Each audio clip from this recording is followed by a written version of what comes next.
За hi guys, энэ удаагийнхаа бичлэгээр Токиогийн шөнийн амьдралын талаар, Night Club-уудын талаар ярихад бол бэлэн болсон байна. За ингээд бичлэг орохын өмнө лайк болон subscribe дарцгаарай. За ингээд бичлэг орцгоо. За Токио хот нь Япон тэр чигээрээ нөгөө нэг даруухан, за дээрээс нь ёс уламжлал, түүх, самурай, шонен гэл одоо явдаг штэ тий. За тэгтээ шөнө нь бол бас нэлийн өөр байсан. Миний хувьд бол миний төсөөснөөс бүр шал өөр шөнө намайг өгцөн. Яг өдөр нь айлж явж байхад хүмүүс нэр нь ичимхий, за эмхтэн хүн бараг л чамтай ирнэ ярихгүй, тэгэл малгай залгаа одоо савчтай малгай өмссөн тэрийгээ доош нь маашаа дараад нүг мөрөө нуугаал. Би бол зарим дэлгүүрээс худалдаа авах их дээрээс бараг худалдагчийн нүдийг харахгүй бараг хамрын харахгүйгээр өнгөрчсэн тохиолдол маш их байсан. За тэгээд энэ удаагийнхаа бичлэгээр болохоор дөрвөн газрыг бол онцолж бол та бүхэнд танилцуулах гэж байна. За эхний газар нь бол Atom гэдэг нэртэй газар байгаа. За бүтэн нэр нь бол Atom Tokyo гэж бол нэрлэдэг. Энэ газар нь бол Shibuya-д байрладаг. За тэгээд ер нь хамгийн алдартай клубүүдийнх нь нэг. За ер нь надад бол нэлийн тийм таалагдсан газруудынх нь нэг гэх юм уу. За дотроо бол ер нь бол 3 давхар. За тэгээд хөгжим нь бол янзын ер нь хөгжмөд бол явдаг. EDM, хип-хоп, за эсвэл шууд юм топ 40 50 гэсэн юм листүүд бас байдаг. За тэндээс ингээл явах жишээ нь.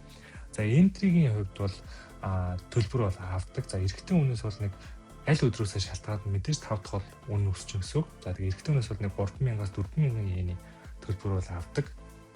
За түүнээс гадна эмэгтэй хүнээс бол 1,000-аас 2,000 йений л төлбөр авдаг. Яагаад тэгээд байгаа нөгөө гендрийн quality бол энэ төрөөсөө байхгүй. За зарим өдөр бол бүр эмэгтэй хүмүүсийг үнэгүй шүү оруулцдаг. Яг үнэгүй өдөр нь ер нь чи очих юм бол хэрвээ энийг сонсож байгаа одоо үзэгчдийн маань нэг эрэгтэй хүн байгуул үнэгүй өдөр очих юм тэр нь олон эмэгтэй хүн байна л гэсэн шүү. Бас тэрийг нэр нь судалж очивол надад их зүгээр юм шиг санагдчихсэн.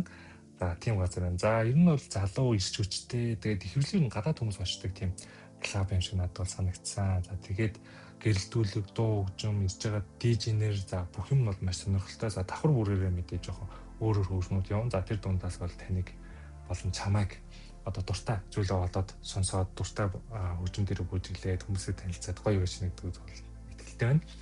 За дараагийн газар бол T2 Shibuya. За мөн л Shibuya-д бол байдаг. За тэгтээ илүү тийм одоо стилэг тэ классик гэж нэг яриад байдаг шүү дээ. Тиймэрхүү юм маягтай газар бол байгаа. За мэдээж DJ бол байна, бүжиглэх нь бол тодорхой. За тэгтээ бас юм илүү бас зарим үед юм жоохон намуухан гайстай байх тохиолдол их байдаг. За ихэвчлэн очиж байгаа хүмүүсийн хувьд бол нас би хүрсэн нэлээд 25-аас жоохон дээш насныхаа очдог. За тэгээд хувцлал тэр нэлээд жоохон чухал газар юм шиг надад тухайн үед бол санагдчихсэн. За хөгжим бол ихэвчлэн тэгэл EDM явах үед бол явна. Тэгтээ юм жоохон тийм хип-хоп ийм хөгжмүүд бас яваад байгаа юм шиг надад санагдчихсэн. За өмнөх газартай харьцуулбал тийм жоохон лакшри мэдрэмж төрүүлэхээр тийм газар байгаа. Одоо жоохон сууж муугаал, ууж муугаал техникэнд нэг тиймэрхүү гадарч бол надад санагдчихсан. За дараачих нь бол Tantra Tokyo гэдэг газар. За би энэ Tantra Tokyo-д нь бол очиж үзээгүй. Гэхдээ очиж үзсэн Японд байдаг найзуудаасаа сонсоход бол шал өөр газар гэсэн.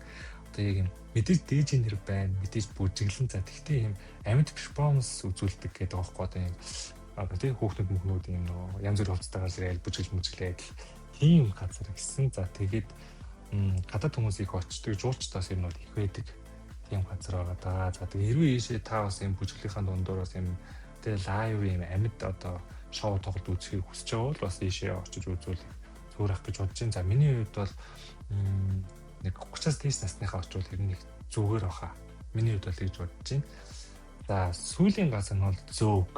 За нөгөө нэг Сингапурт яриад байсан нөгөө зөөг чинь ийм одоо тэгээ дэлхийд ийм салбарлсан одоо сүлжээ ресторан гэдэг шиг сүлжээ найт клуб гэж яриадсан шүү дээ. За тэр маань бол энэ Токиод байдаг. За энэ бол мөн л адил надад бол маш их таалагдсан. Би хэрвээ Японд очиод нэг л найт клуб руу ороо гэх юм бол би энэ зөөгийг л сонгож байна. За зөөг бол маш том бүжгийн талбайтай, дэлхийн стандарттай, маш том DJ-нэр ирдэг, дандаа ер нь EDM явдаг.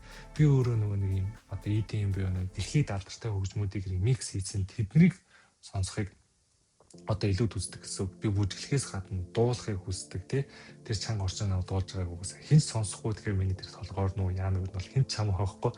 Дээрээс нь явж байгаа дуу болгоныг юм чи мэдэх магадлал их болчихсон үг байхгүй одоо EDM явдаг тийм газар бол. За тэр талаасаа илүү надад таалагддаг. Дээрээс нь маш алдартай дуунууд явж байгаа нь бол нөгөө төмөөрөвлэн тийм фестивал мэдрэмж авах боломжийг бол өгдөгөө. За тэгэхээр хэрвээ та бүхэн яг юм очоод хаана шоудах юм мэдэхгүй бол би шууд зөөгхийг л санал болгох. Зөөгх бол юм хамгийн супер мэт.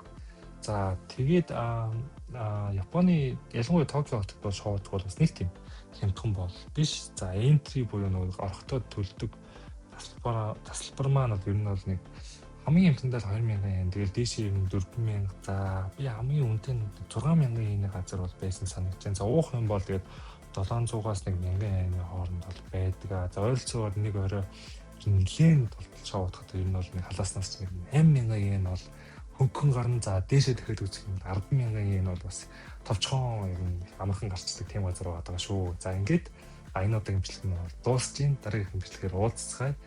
За тэгээ лайк болон subscribe дарцгаарай guys. Bye guys.